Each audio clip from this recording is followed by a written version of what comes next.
Hi,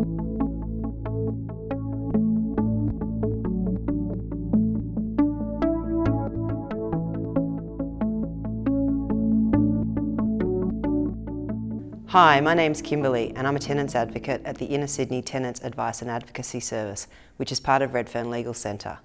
In this video, I'm going to be talking to you about rental subsidies in social housing.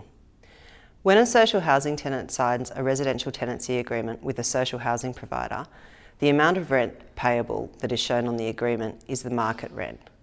The market rent is the rent that the social housing provider has determined would be payable if the property was rented on the private rental market.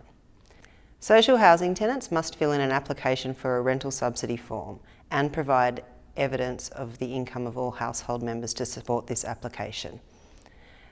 Applications are assessed on the basis of the income of all household members over the age of 18. The information provided is used to determine the amount of rental subsidy a tenant is entitled to. If a social housing tenant doesn't submit this application, the social housing provider can charge them market rent.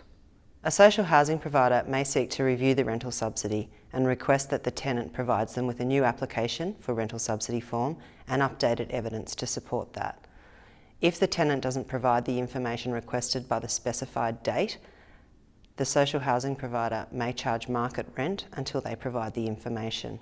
It's very important to remember that although the rental subsidy is calculated on the basis of all of the household members' income and it's noted what each person should pay, it is the tenant who is named on the agreement who is legally responsible for paying the entire rent.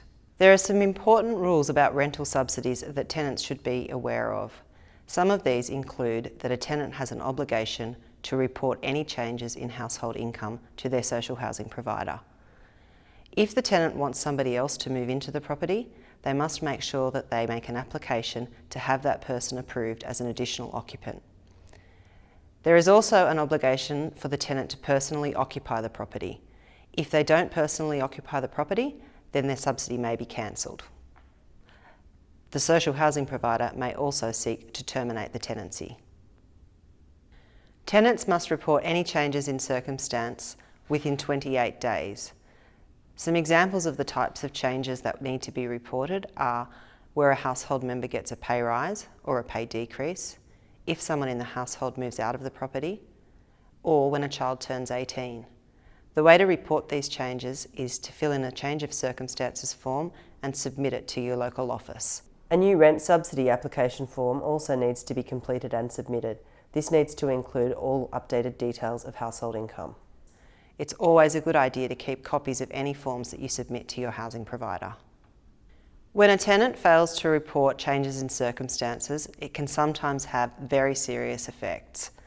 For example, their subsidy may be cancelled and it can be backdated to the date the change occurred. As a result of this, tenants can be left with enormous debts and their tenancy is at extreme risk of being terminated.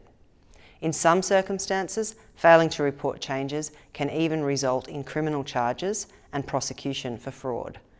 If a tenant has any issues with subsidies or cancellation of subsidies, they should contact their local Tenants Advice and Advocacy Service.